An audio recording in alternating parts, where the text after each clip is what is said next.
Welcome to Behind the Business, the podcast where we cut through the noise and get real about running a profitable business. I'm Pamela Hilton, CPA, with over 30 years in accounting, tax, payroll, and business advisory services. Each week, I will share stories from the field, answering real questions from business owners, and give you the straight talk you need to grow and protect your business. No fluff, no hype, just practical advice that works in the real world. So, let's get to it. Hi, and welcome back to Behind the Business. I'm Pamela Hilton, your certified public accountant and expert in all things business, tax, and accounting.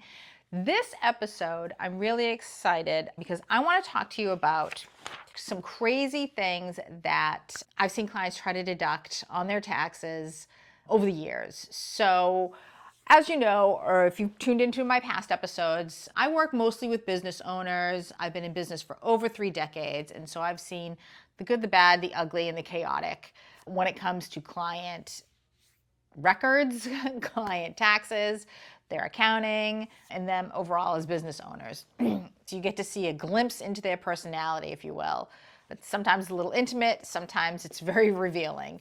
And so I wanted to go over some crazy client stories this episode to let all of you business owners out there know that you're not alone.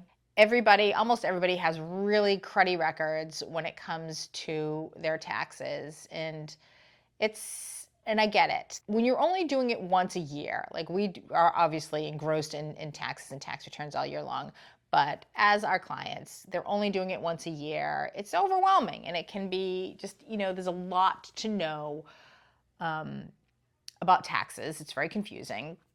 And when it's tax time, getting ready for tax time, it's a little bit overwhelming, and it can raise a lot of anxiety. So I'm going to share with you just some really crazy client stories on what they try to deduct.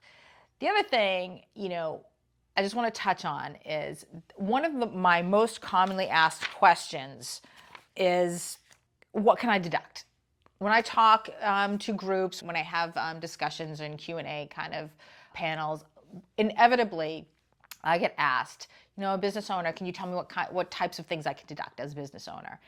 And the answer to that is always the same. There are general things that everybody can deduct as a business expense. What you do, what your business does, what industry you're in really kind of dictates what you can deduct. Some things that some people can deduct are going to be huge red flags in a different industry.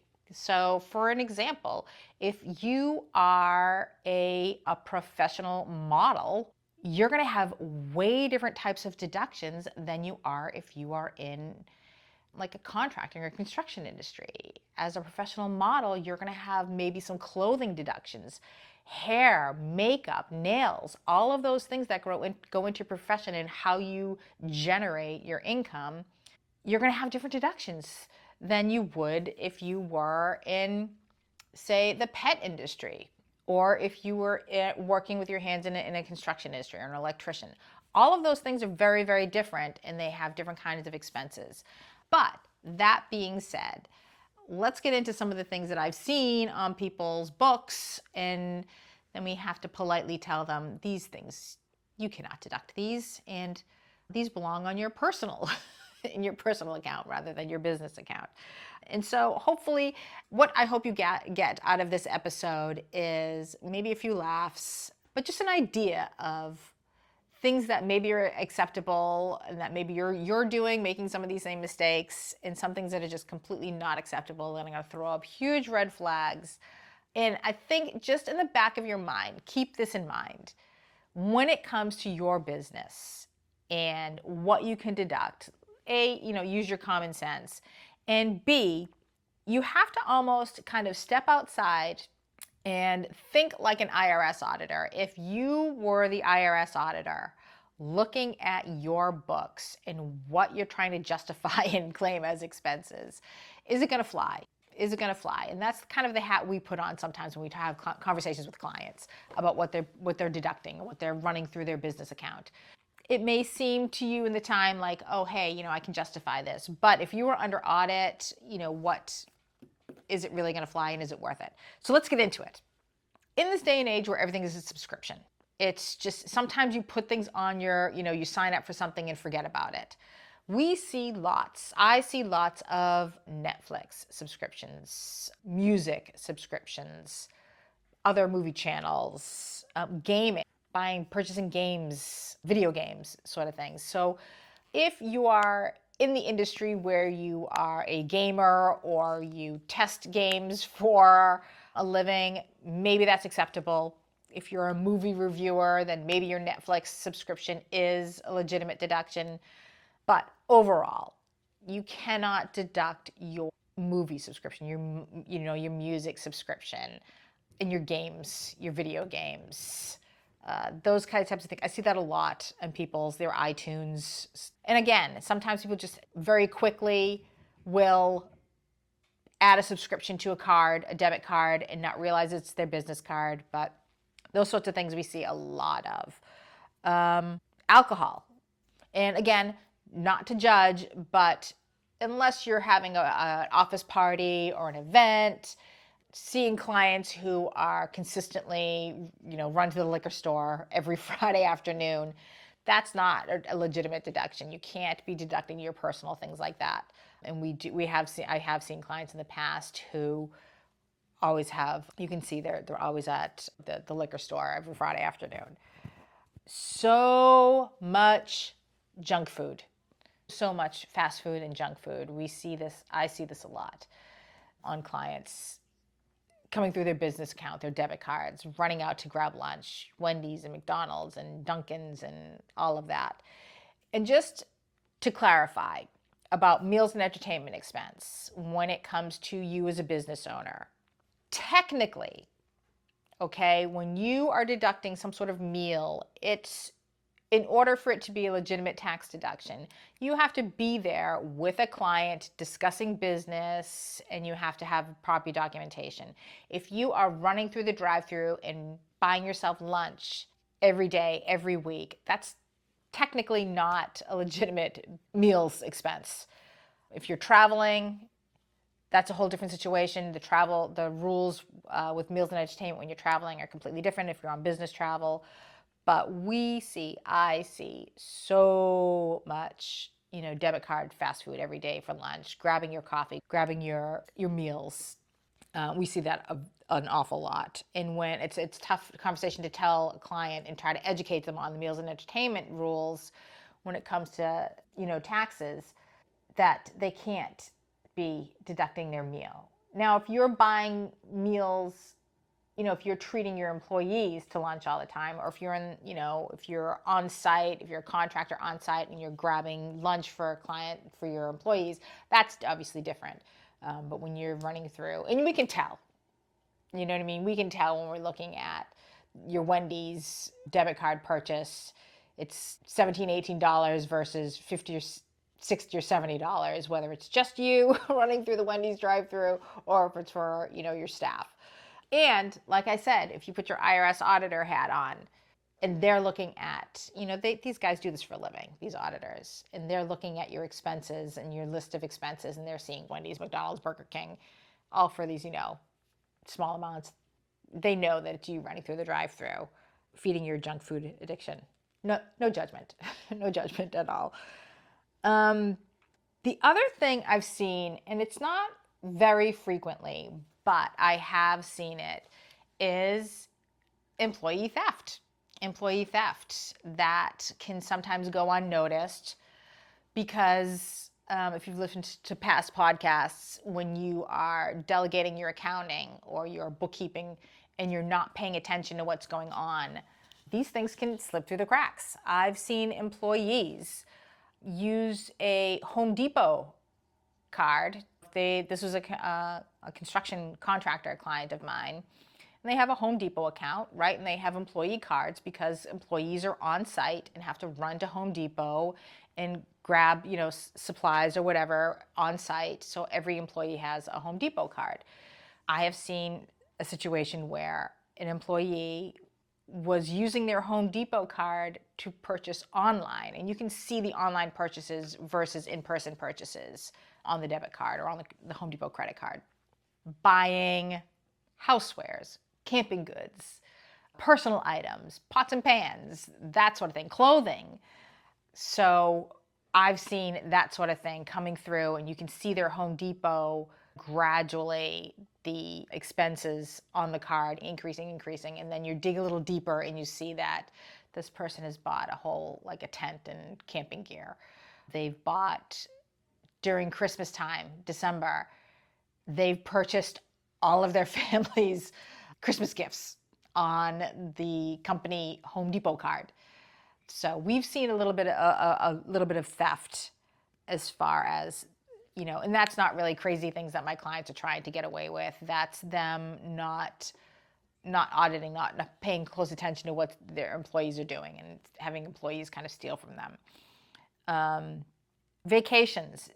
I've seen clients write off or try to write off entire Disney World vacations for them and their family because, again, yep, they're trying to use their business credit card and get the points on their business credit card, so they're putting personal expenses on there. But those are, you can't deduct your family's Disney vacation on your business account. The other thing I see from time to time is clients try to deduct their whole grocery bill. We here at the office, my office here, we run to Market Basket every once in a while to stock the office fridge with snacks and drinks and waters and things like that.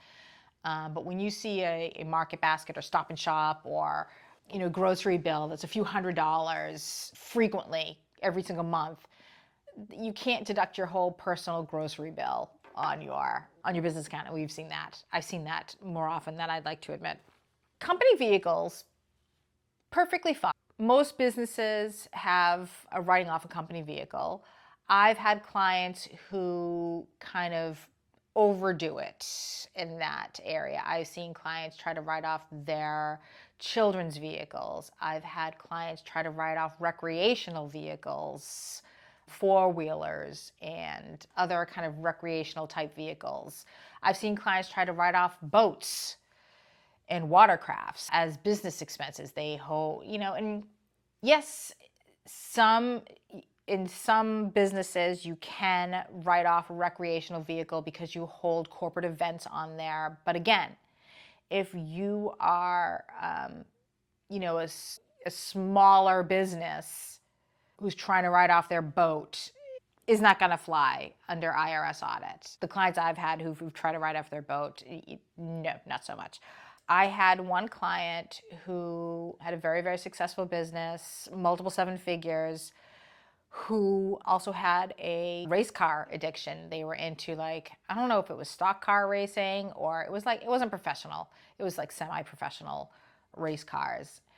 And all of these expenses he was trying to run through the business, tires and, souping up the cars, all of these repairs and maintenance to this race car that he was racing.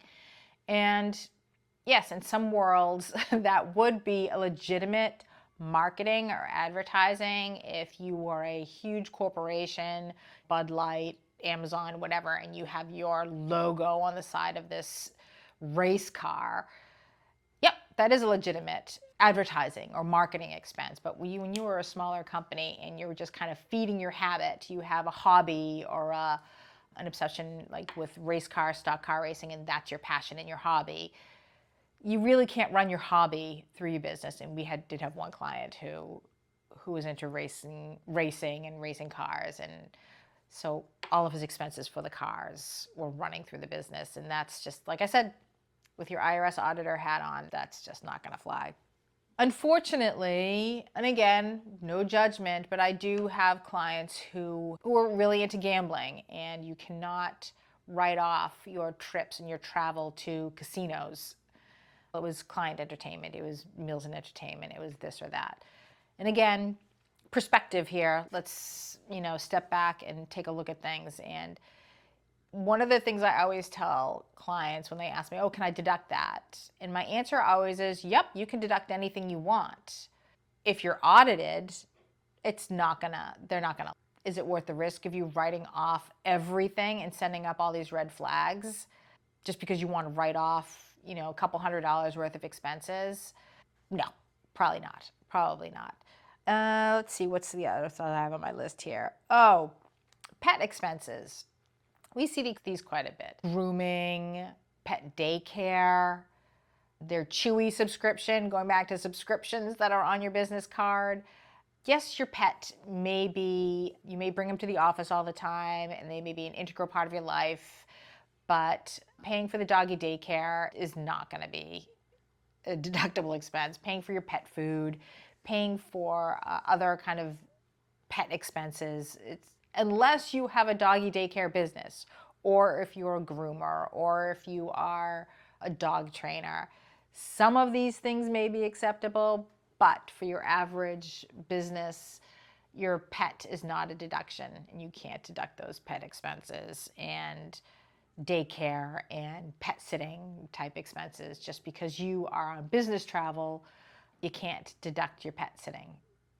This is not going to be an acceptable expense if you are audited. Some of the other things that are borderline that we see, most everybody has a cell phone. Your cell phone is deductible, but if you have this family plan and you have 6 people on your family plan, you can't deduct all of those, the family, your mother-in-law and your sister and your brother. You can't deduct their cell phone costs just because it's on the family plan. And we've had a client under audit that's just disallowed, and we have to, you have to kind of negotiate, okay, the family plan is $500 a month. The only cell phone on there, the one cell phone, we're going to take 20% of that cell phone bill and deduct it, and the rest is not deductible, that sort of thing. I've seen client expenses have on their business card porn subscriptions. Nope. If you are in the porn industry, that would be acceptable, but not in any other kind of mainstream industry. Is porn going to be a deductible business expense? I think everybody at one point or another tries to justify things that are a little borderline on their tax returns. And that's, like I kind of always say, if you are working with a solid tax professional, CPA, business advisor, who knows your business, you work with them year after year after year, they're going to be able to guide you on what's deductible, what's a legitimate business expense for you and your business and your industry, and what is a little borderline. And have that conversation. I know I welcome clients who ask me questions. I'm never going to turn down a question, because at the end of the day, the goal for me is to help you, educate you, advise you, grow your business. And the best way to do that is by arming you with the most information possible, right? So I'm going to try and give you all of the information, and so that when you're out there doing what you do, there's not a question of, oh, what can I deduct and what can't I deduct? Generally, my advice to clients is, if you aren't sure, ask first, or put it on your business card. We'll see that come through, because we do the accounting for a lot of our clients. So we'll see things, and if we see things that are not deductible, that should be personal, we'll let you know. This has to be on the personal account, this has to be on your business account. We would mostly prefer that you ask us first, but we don't want you to miss out on expenses, and we don't want you to make that judgment call for yourself if you're really unsure, because certain things may be on your personal account that could be on your business account. So having a real good conversation with your CPA, with your tax advisor, about what you can run through the business and what definitely has to go through your personal account is an exercise I think every business owner should go through. Because you don't want to deduct crazy things like some of the clients you've heard about here today and risk being audited. But the other part of that, the flip side of that, is that you unknowingly may be paying for things personally that are legitimate business expenses. I have lots of clients, when I am doing their taxes at the end of the year, I'm like, you know what? You run your business on your phone, right? You use your cell phone. Why is there no cell phone expense in any of your expenses? You have insurance, right? You have business insurance. Why is there no insurance expense? Why am I seeing you not paying an insurance company this whole year? Sitting down, having an honest conversation and going through your business and working with a CPA year after year after year, working with the same tax professional year after year after year, having them knowing your business and knowing what you do and how you do it is really, really important, so that you can squeeze the most, right, out of your business expenses as humanly possible. If you're a business owner, like, share, and subscribe. If you know other business owners who can benefit from some of the advice here we give at Behind the Business, make sure that you share this with them and have them like, share, and subscribe as well. We'll see you next time here on Behind the Business. Thanks for listening to Behind the Business. If you found this episode helpful, please share it with another business owner who could use some real-world advice. For free resources, tools, and to submit your own business questions, head on over to my website, PamelaHiltonCPA.com. Until next time, keep building smart and keep looking behind the business.